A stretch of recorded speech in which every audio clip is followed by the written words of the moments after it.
Hello and welcome to another episode of Make Something Awful.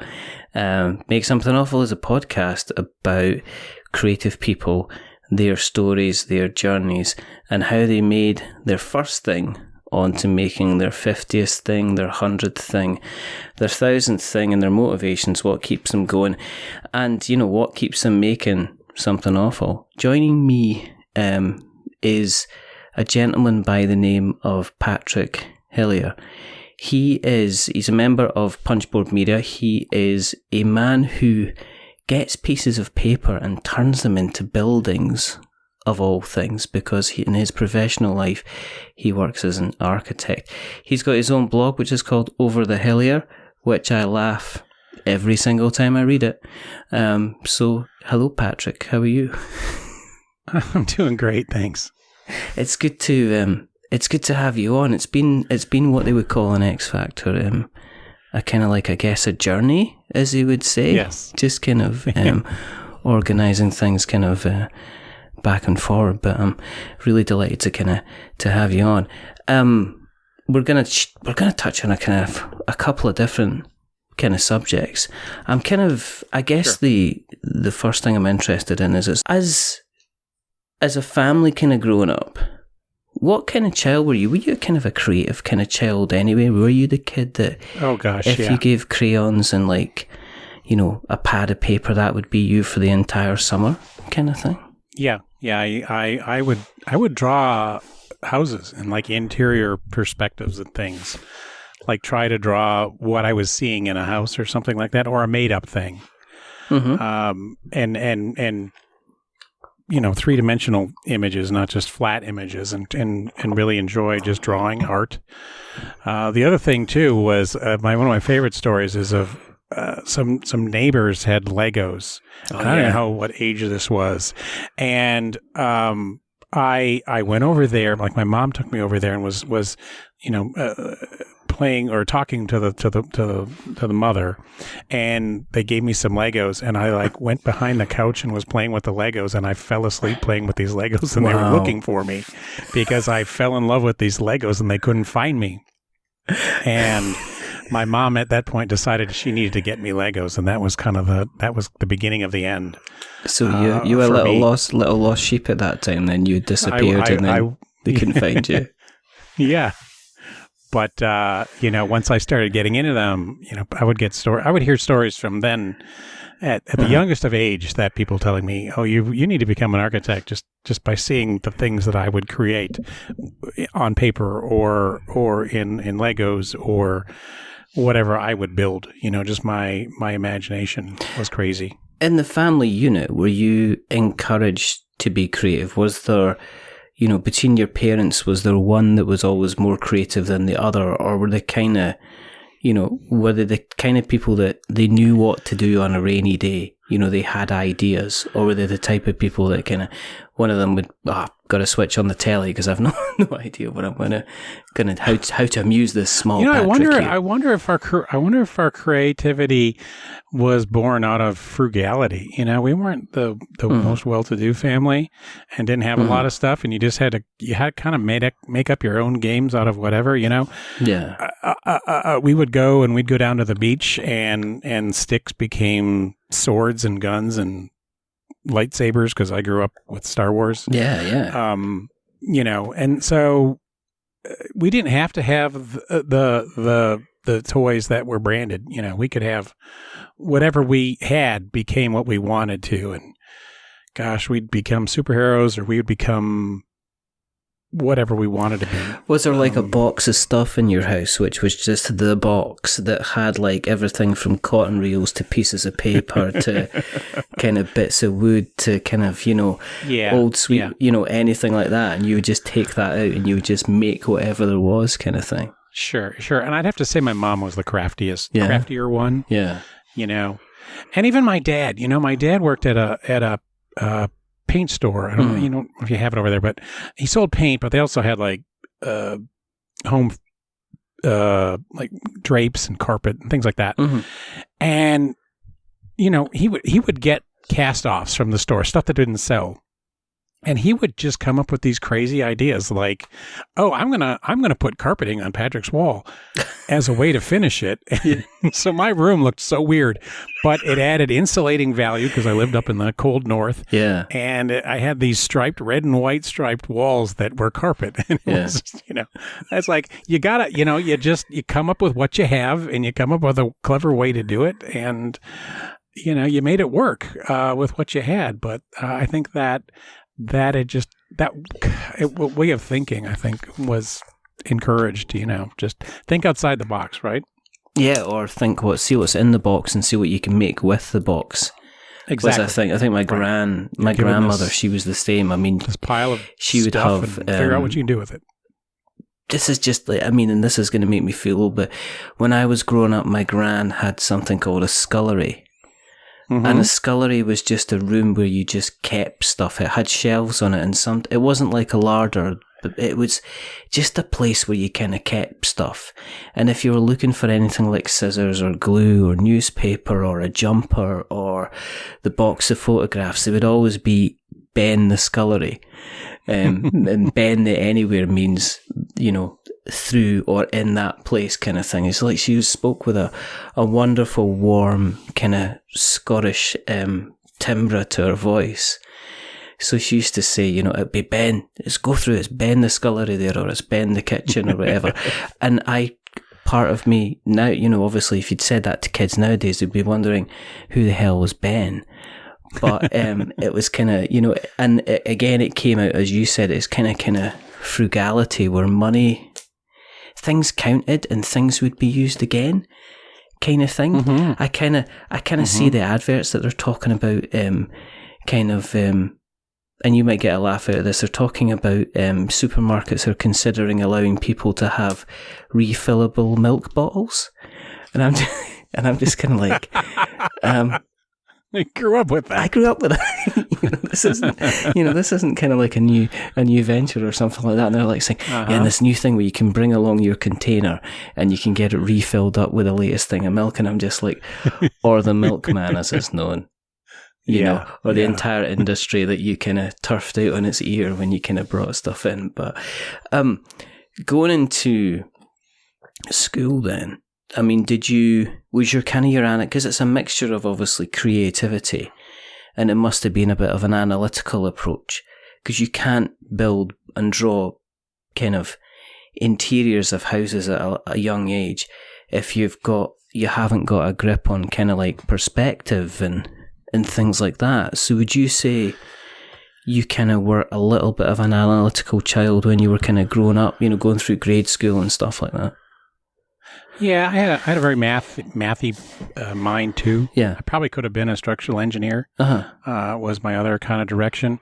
But I mean, gosh, I don't even know if they have it nowadays. But we had the strongest arts program in schools. They would bring in this little cart, and my friend Bridget's dad would come in, and he was a goofy guy, and he would bring in, and we would do ceramics, and we would do painting, and we would just do every single kind of art, and I was actually really excited when my son, who's 21 now, he went to college, and they, even though he's doing digital design, they made him do hand drawing, and they made him do photography, and they made him do all this old-fashioned art just to kind of remind you, the basics and all the stuff that us old people did. Because the computers are recreating original techniques, in a digital format. So knowing how they were done originally, I think, is a good idea. Yeah. But anyway, so I have all that. I had all that kind of basic understanding, as I moved forward. Was it strange? Did you know from an early age that you wanted to be kind of an architect then? I mean, I didn't really know what it meant. I lived in the middle of nowhere. I didn't get exposed to it until when I first started high school. They had a drafting program where we really sat down and kind of did what I would say was architecture. And then they had a summer camp of all things at the University of Notre Dame for architecture student wannabes. And my mother and Dad figured out a way to get me there. I had to take a bus, I don't know, like 14 hours. Whoa. Down to there and spent a week there. And then that's when it really got solidified. I like, this is fun. That was pretty cool. And then that's locked it in for me that I was, I want to do this. I mean, when I was at high school, you had technical classes, and from there they kind of mashed all the kind of the technical skills. So you would spend like a term doing technical drawing, you would spend a term doing metalwork, you would spend a term doing woodwork, and in that time you would have, by the end of it, you would have an entire set of blunt pencils, a wooden pencil case to put them in, and some kind of bendy plastic thing that you were meant to give your mother so she could put, spoons that were covered in spaghetti sauce and stuff like on the side so they wouldn't kind of get the counter. And that was the sum, of it. And you got access to the big sander, the big belt sander, which when the teacher wasn't in, all you used to do was to take any pencils that you had and ground them to an actual kind of nothingness. That's funny. See, I'm not the slightest bit handy. That's my problem. I always love when I go into I love to go talk to kids about architecture, and I'll say, "Hey, what do you think architects do?" And they say, "Oh, you build buildings." And I'm like, "No, I don't. I can't build anything. I can't hammer a nail straight." I said, "I just tell people how to build buildings." Do you still have like an artistic kind of influence on the architecture? I mean, how creative? Because did you then go off to college and actually study architecture as at college kind of thing? So is that what you kind of did? Yeah. Did you, as well as the kind of the practical side? And I guess you have to learn. It's hardly practical. Is it industry standard? There's a lot of theory and stuff like that. It was more design than anything. Mm-hmm. There's kind of different schools you can go to. You can go to very technical schools that are going to teach you the technical side of it, and there's ones that are going to be very design focused and teach you, the high design, that's what I learned about. It was like the history and the designers and space and negative space and all this other stuff and how that impacted your design, and then kind of just threw you out into the world, and you learned how the practice of it once you got out into the real world. Is it quite a long term? So is it almost a case that you learn the base stuff at college and then you actually learn almost like the real stuff, the on the job stuff? Correct. When you get a job at an architectural firm itself, then yeah, and that's expected. Uh-huh. Now, one of the things that's a little different, I did go to a school that has internships, so I did a couple internships while I was in school, and that was part of my my requirement to graduate. So I did some real world work while I was in college, which was great. So when I left, I had some real world experience, but the whole process takes about 10 years. To getting your license, that was my goal, right? My goal was to get my architectural license, which is a thing. So you go to school and then you intern under an architect for a certain number of years, and then you take an exam, like lawyers take the bar, or doctor or a nurse or a teacher or anybody. They take a big test and then they're licensed in whatever jurisdiction they live in, and that whole process takes about 10 years.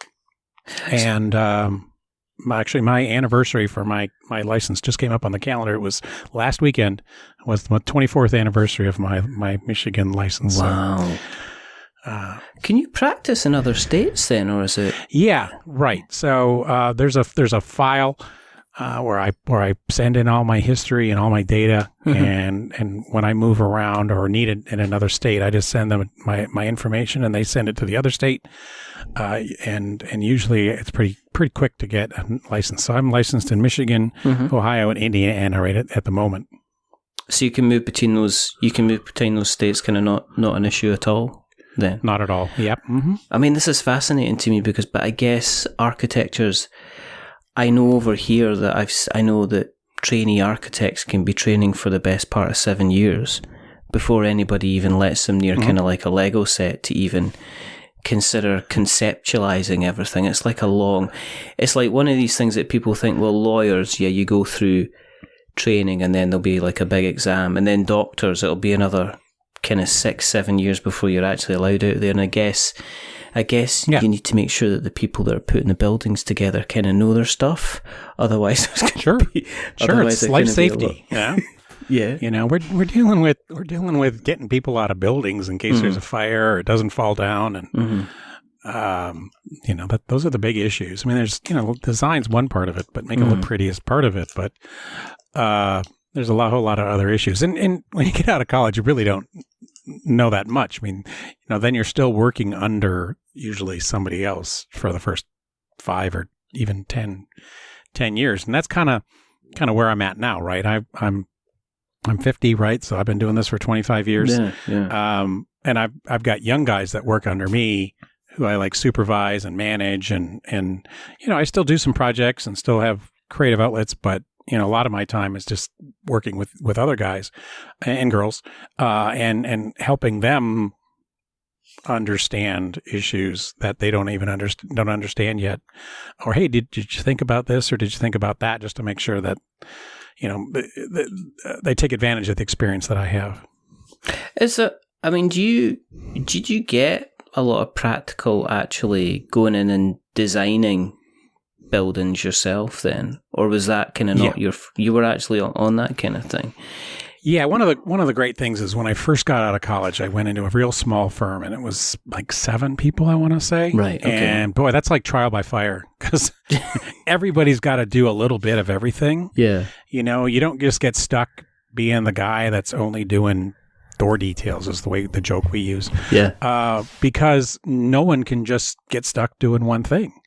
Everybody's got to help doing everything there, and you kind of got to step up to the plate and do more than you're even capable of, and that really, really, really helps elevate you and forces you to learn more and read more and research and get in there and figure things out when you're first learning. That, I think that's one of the things I recommend to young people is to find those things out.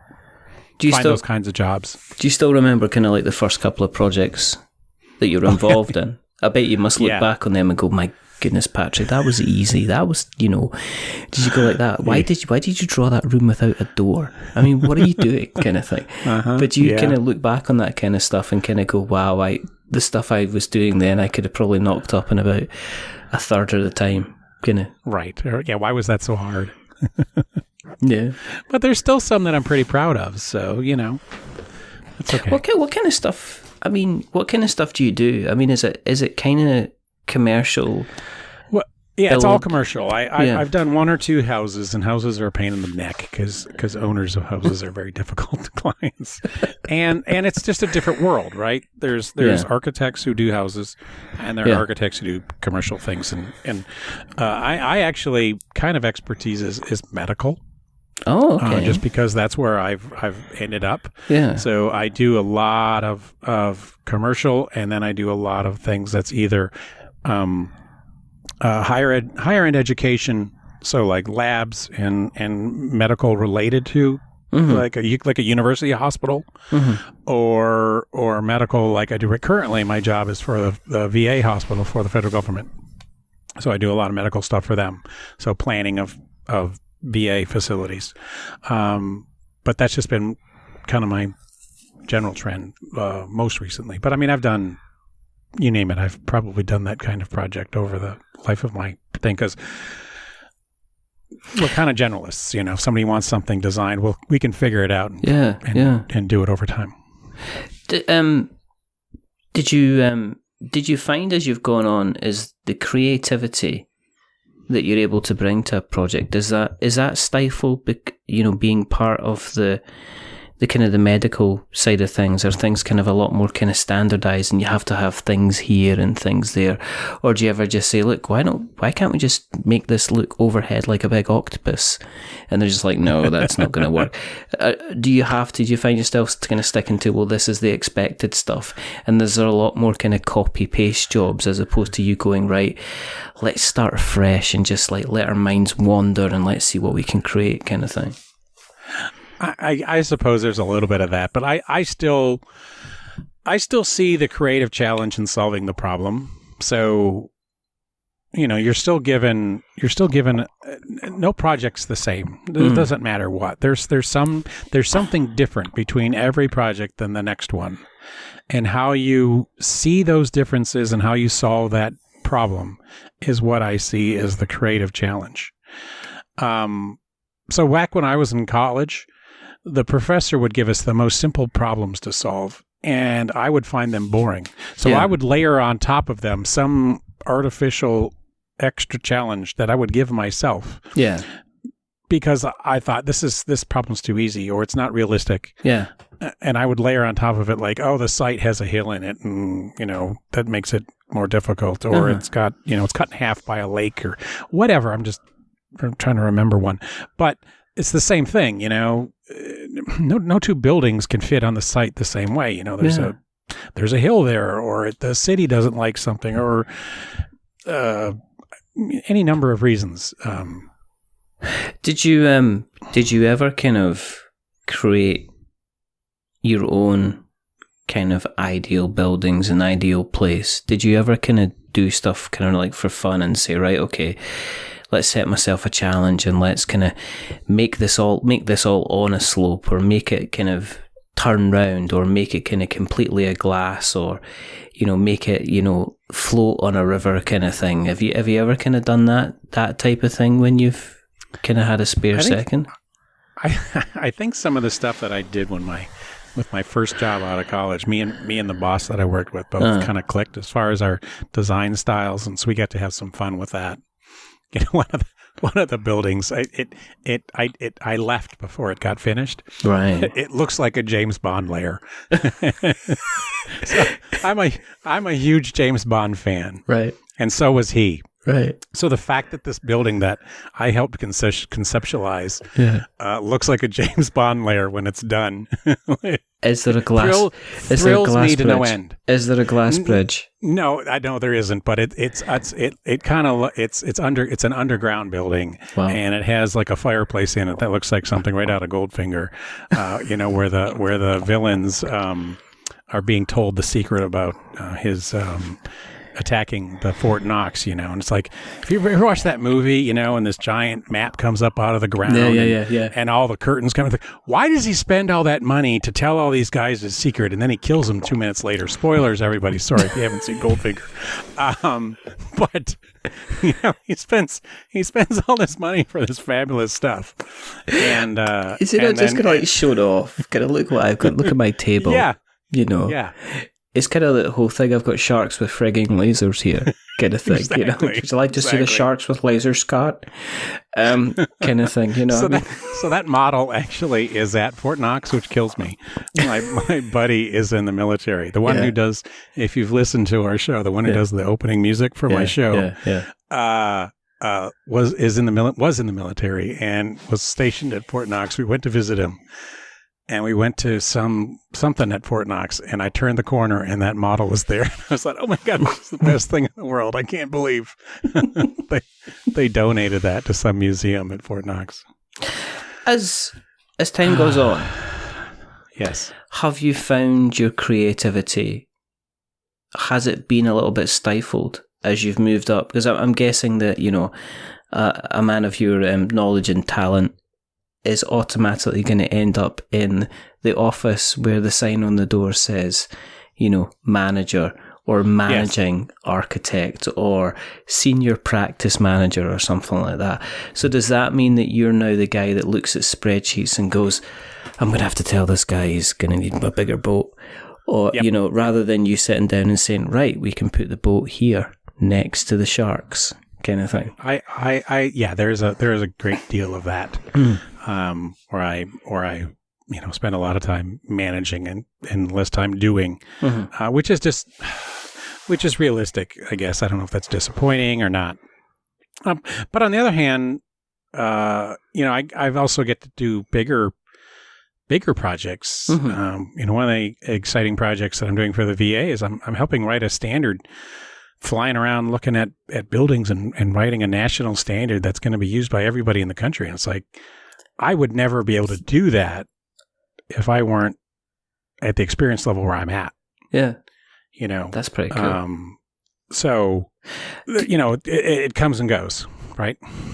Is there buildings that you kind of look at that you kind of have a more of appreciation for? Because people talk about, architecturally wonderful and beautiful buildings, the Sigrid Familia, for instance, and people talk about that, and they talk about the pyramid structure of the Louvre. They talk about all these. Is there certain buildings does it allow you to appreciate the structure and the work and the design that went into like the municipal car park down the road, where the guy's like, he's built it on a slope and he's managed to get 16 levels? How did he manage to do that?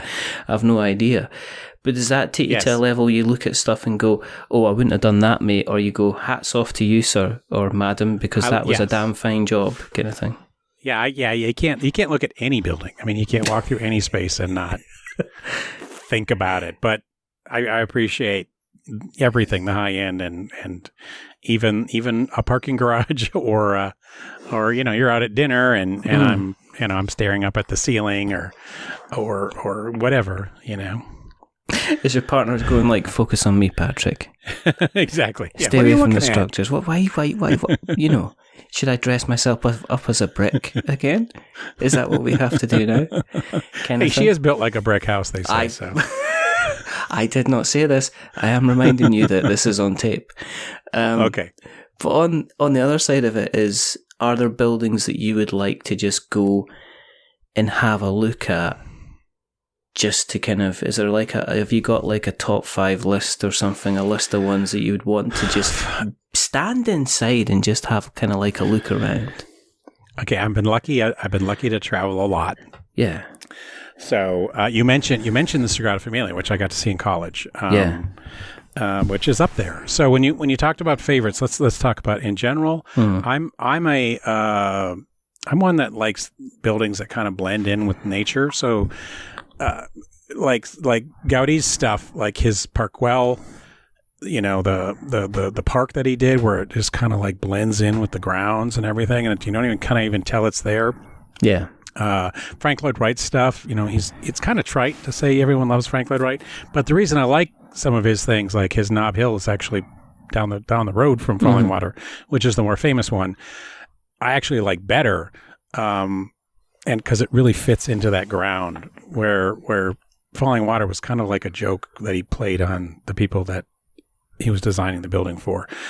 But anyway, so I like buildings that kind of blend in, but that was also kind of my early style.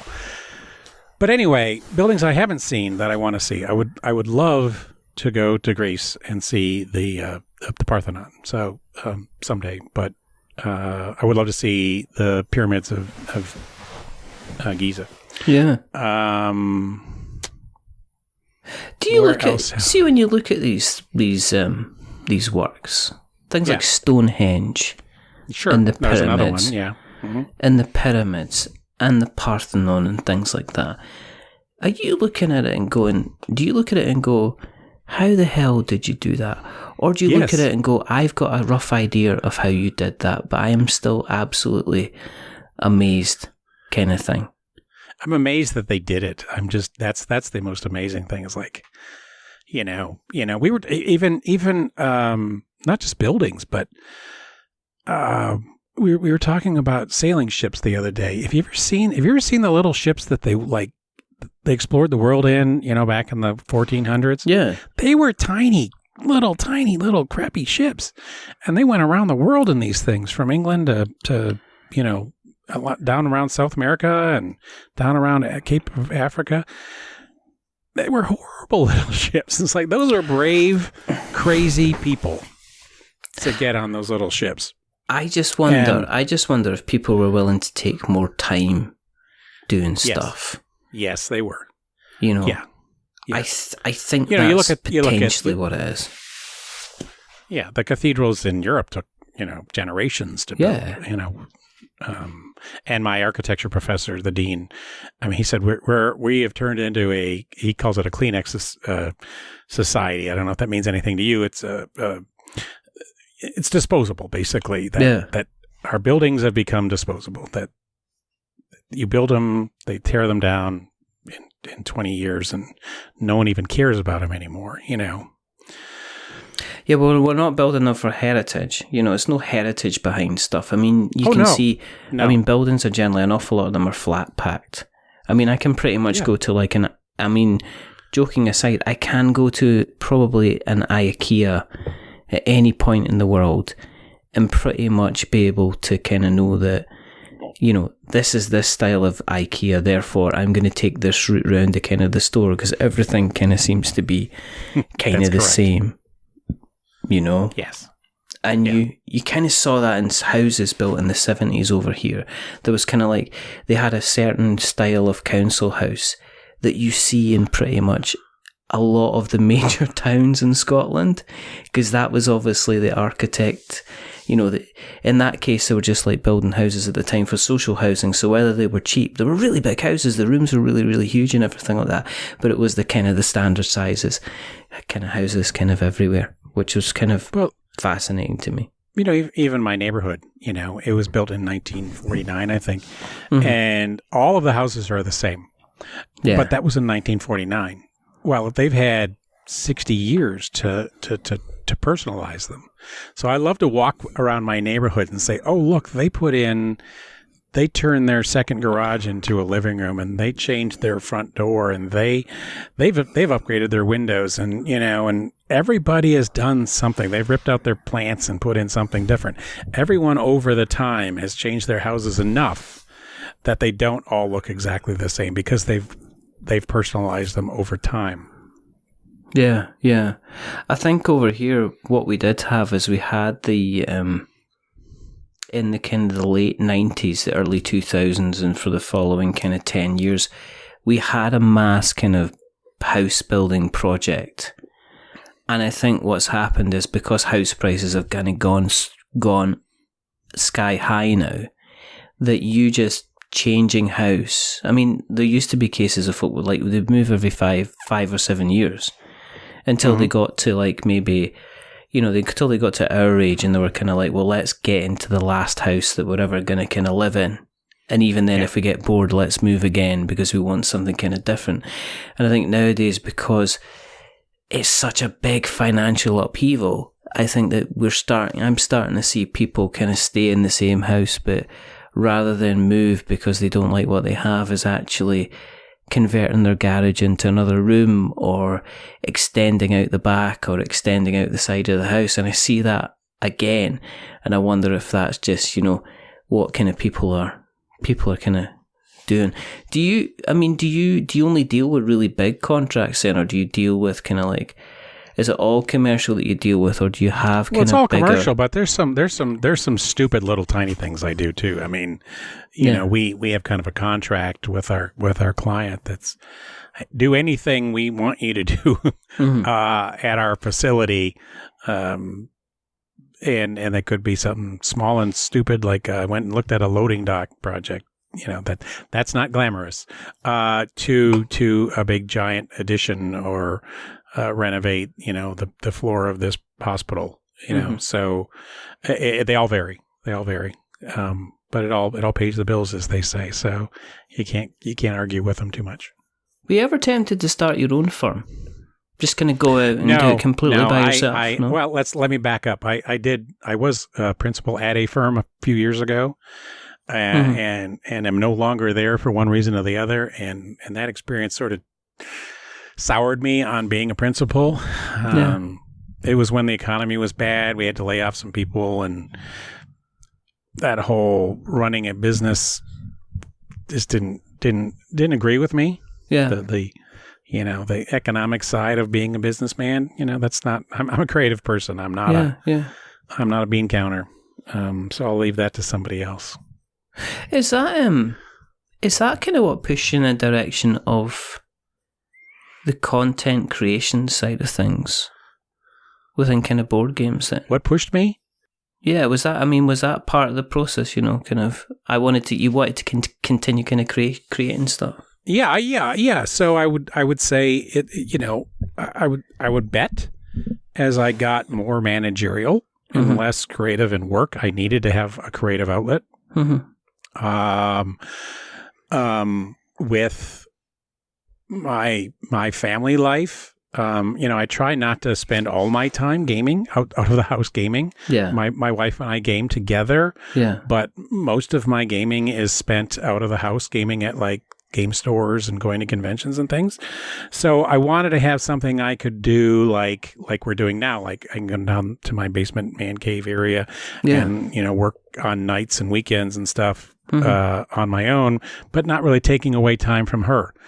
So that's kind of where this is developed, given me a creative outlet, given me a way to interact with the board gaming community when I don't have time to play board games, but still do something. And it started off, but you know, me doing like a 3-minute segment with Brandon on what did you play this week? And it's kind of snowballed from there. So, did you get to a point whenever you were doing the content for the board game stuff to think, well, I want to push this kind of further?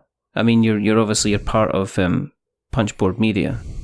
Yeah. But have you ever been to one of these people who say, well, let's actually see if we can really, really push this kind of further and kind of monetize it and become an internet celebrity and all that kind of jazz? No.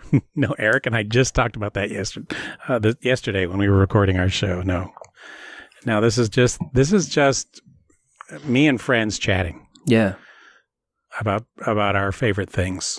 And if it ever became more than that, it would take away from it. I mean, you know, what's funny is I'm a pretty good cook, and I've always been one. I've always enjoyed cooking a lot. And when I was searching for a career way back when, I would cook at college. I would cook for people, and people would say, "Gosh, why didn't you become a chef?"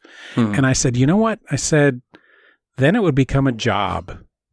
And then I might not like it anymore." Yeah. And I said, I'm okay with that being architecture, but I didn't want cooking to become something I didn't like anymore.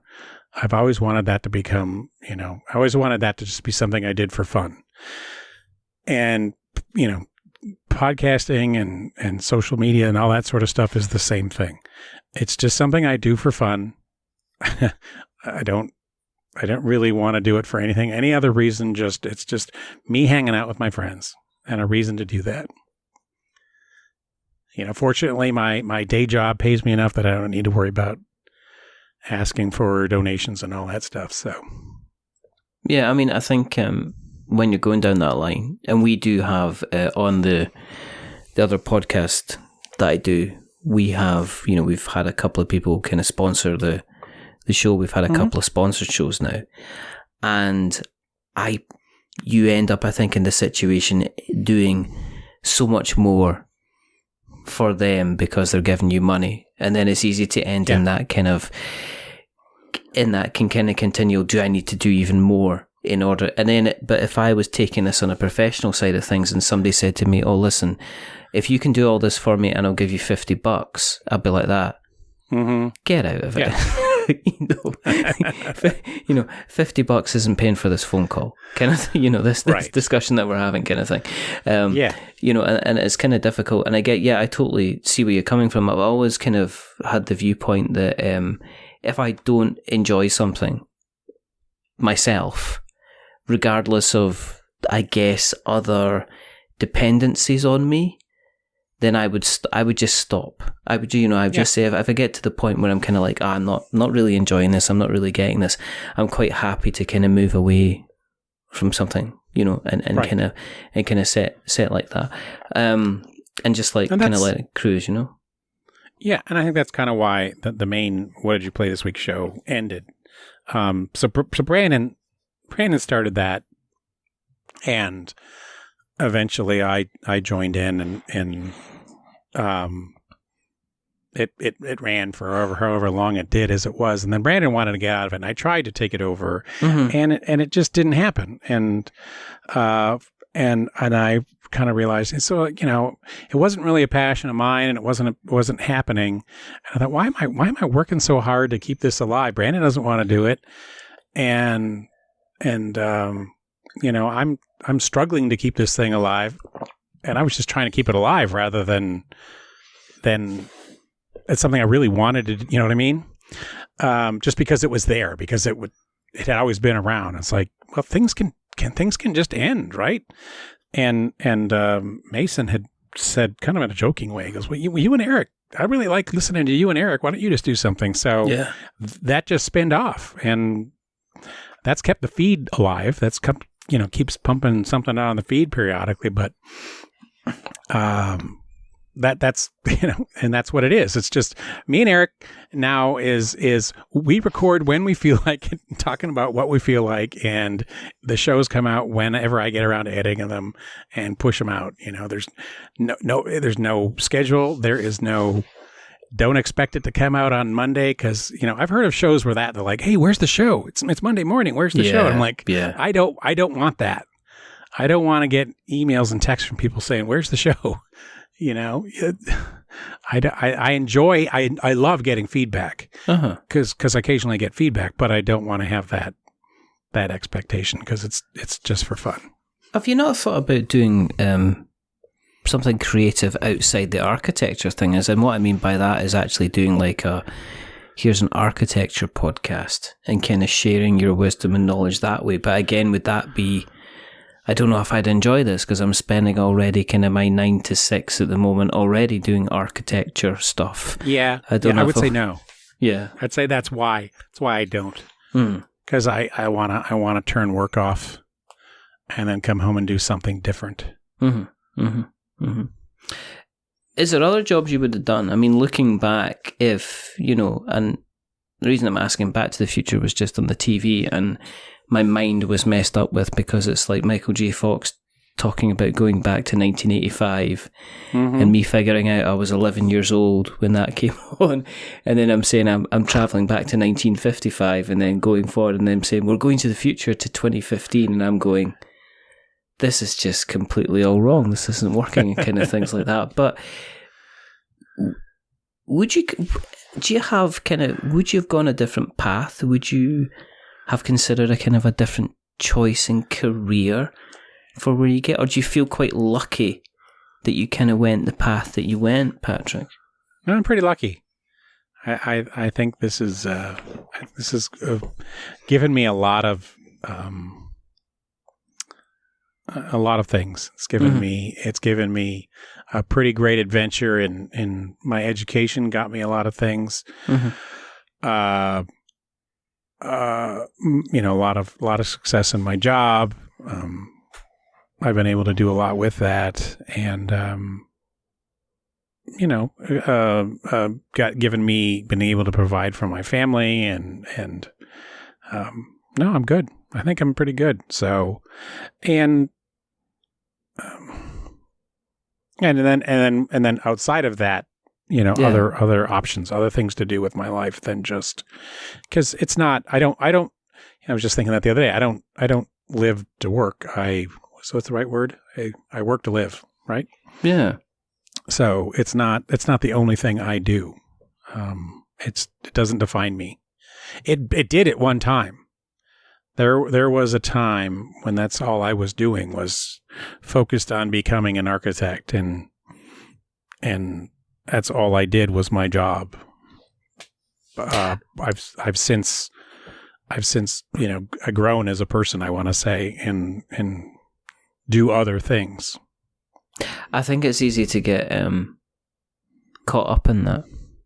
I mean, I've got teenagers in the house, and they're already having kind of like these decisions that they've got to be making at kind of like 13 and 14 years old, which is the kind of what is it you want to do for a career. And I'm just sitting there going, it took a long time for me to kind of sort that out in my head. And at the moment, and then the other thing is as well as different opportunities will come up that you'll make you potentially want to change into a completely different direction as things go on. So I kind of think it's kind of really, really strange to kind of asking these children, you know, how do you go ahead kind of setting their kind of path. Has getting into the architectural industry, has that changed dramatically since you've been in it? I mean, I'm obviously aware of one thing which seems to burden everybody who goes into a professional training, which is the amount of debt that people end up kind of going into. I mean, has that become something that is just a fact of life, and that the people that you have people working for are not only coming with their education, but they're coming to you with like potentially a huge financial millstone round their neck as well, yeah? Yeah, that's there. You know, and, you know, also just times, the career path, I mean, what's the word I'm looking for here?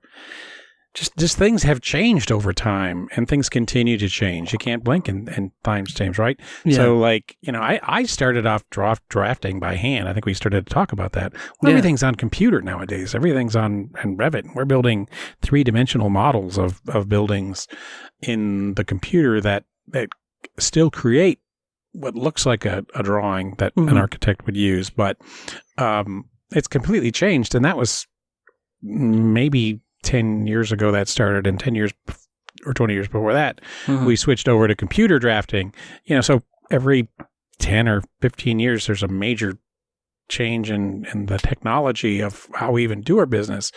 And so students come out of college learning or having to learn something new, or some of them don't even know it, or you know, that's a whole new challenge too. Is it? I mean, because of that, is the vocational stuff kind of more important then? Is that why people come to you? And then it's not a case that, you've got a piece of paper to say you've kind of graduated in this, but you're not an architect by any way, shape or form. You've still kind of got almost like to do your kind of practical draft before you can get kind of your license and stuff, yeah? That's absolutely correct. Do you think the educational establishment's kind of backing that up? Are they providing the right support? Are they aware of the changes? Or are they just, dealing with stuff that you're kind of like going, no, this isn't how we do it. It's like somebody's giving you a really badly knitted sweater and you're having to spend the first 5 minutes kind of unpicking it to begin with before you can get it kind of even starting to look how you want it to look. A little bit of that. I think some of it is there's to get your license, you have to go to an accredited school, and accredited schools have a checklist of things that you have to get to in your degree, and they're focused on that checklist, right? They're focused on, did he get 3 classes of structures and 5 classes of design and whatever. And so sometimes those other things, those practical classes might slip through the cracks because those are not on the checklist of things that you're going to get in that short time you're at school. I know it seems like a long time, but there's a lot of things that you have to take just to get your license, your degree to get your license. Yeah. Is there any advice, I mean, you looking back on where you've been from, is it if somebody was like, say, thinking about jumping in to architecture, as well as just go to college, study, is there anything that you kind of would like, if you could grab somebody at 15 and they say, I'm going to be an architect, and you say, okay, this is what you should be doing, on top of what your lecturer is telling you, this is what you should also be doing as well. I still encourage people to get a well-rounded education. I still look back on my philosophy class that they made me take in college and remember things, and glad that I did it. Or I took speech as an elective, and then I had to take speech, and then I took the next speech class as an elective, and then the next one after that. And, that has helped me do what I do now as a podcaster. Yeah. That helps me go to client meetings and interview people and talk to them about my designs to the most highest degree. So, things that I didn't think had anything to do with drawing on a piece of paper have helped me innumerably in my career. So, when you go to a college and they're offering other things for you to explore them, because they're going to help you down the road. Maybe not immediately, but you'd be surprised. Yeah, I think the strangest architectural story I ever heard was a work colleague of mine years ago. His girlfriend, I think they went on to become his wife. She was kind of just one to look out for as far as architects go. Mm-hmm. And they kind of she did a competition in her class, and they took everybody out to like a piece of land and said, go away and design a building. And they said, and she won. And the reason that she won, and it was the weirdest thing ever, was that she wrote a poem based around how the area made her feel, and then she used the structure and things about the poem in order to give her a feeling of how the building should kind of look. And I'm just like going, what? Kind of thing. But she ended up kind of just, rather than kind of like, she took the kind of the whole artistic kind of look at it and the form and everything like that, and she kind of said, I wanted people to look at the building and have those thoughts and feelings kind of straight away.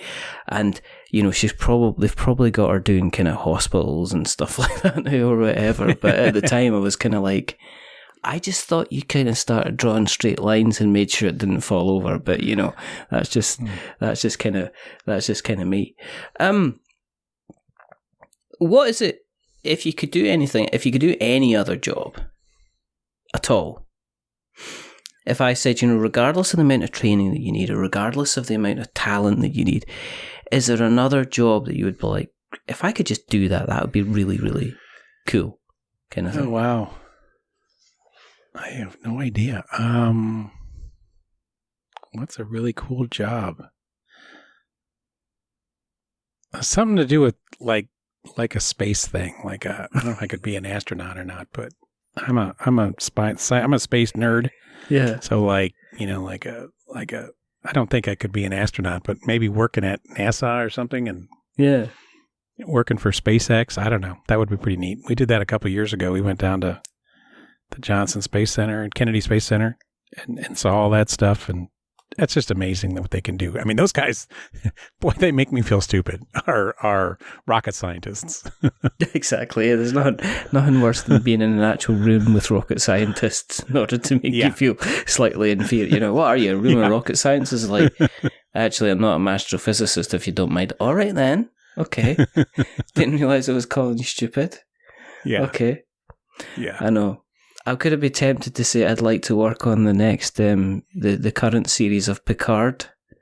Oh my gosh! When it's coming out, I don't know if how many times you've actually watched the trailer now for that, Patrick. But I haven't. I'm not big on getting too excited about things. I just want to watch them when they come out. You've not seen the trailer? It's very, very good.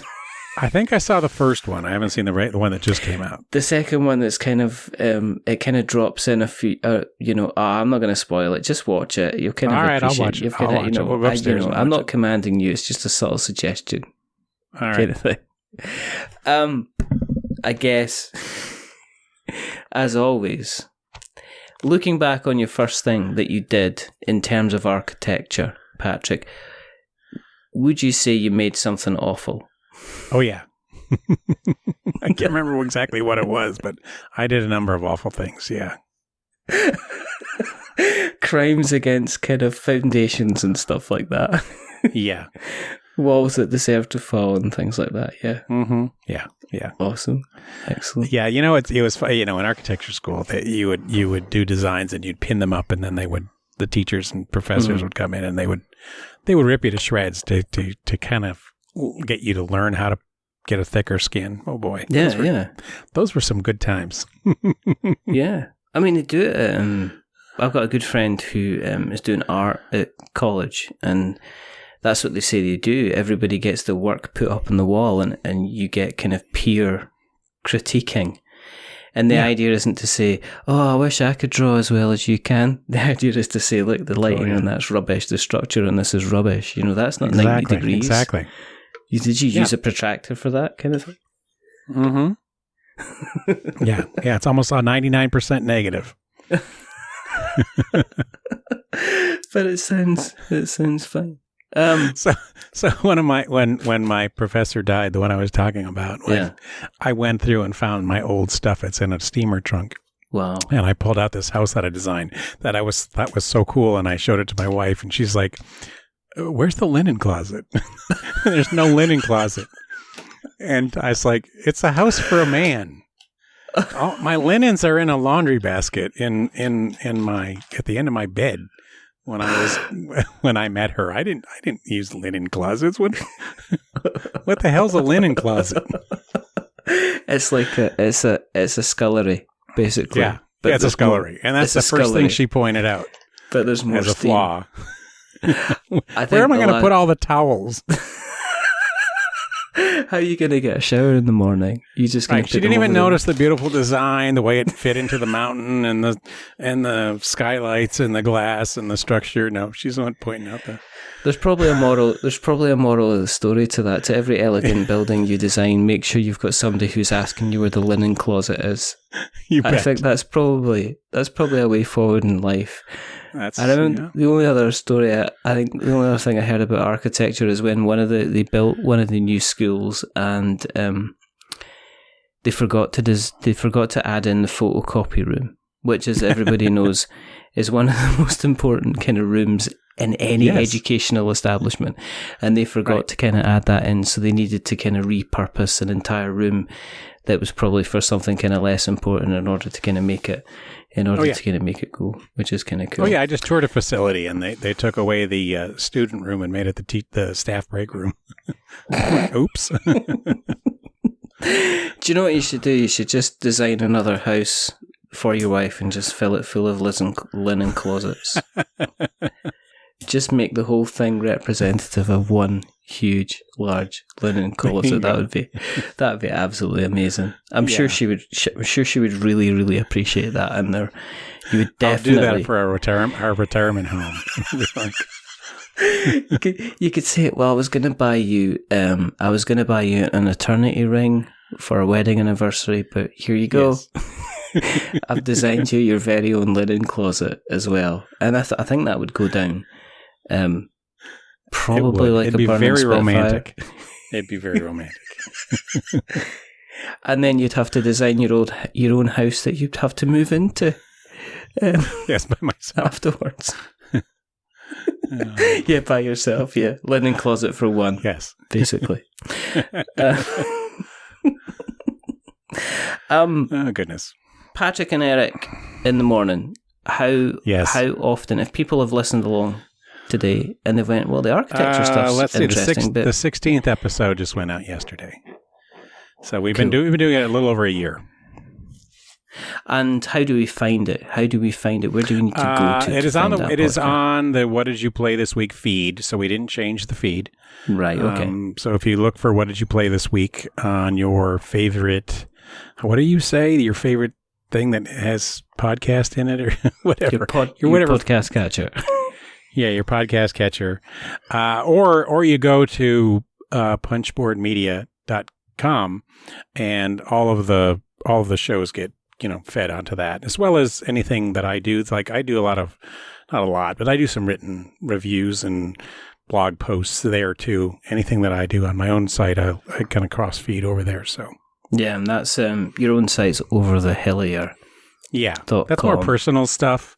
Yeah, posts about family things and sort of that. But if it's board game specific, I'll probably do it just on Punchboard Media.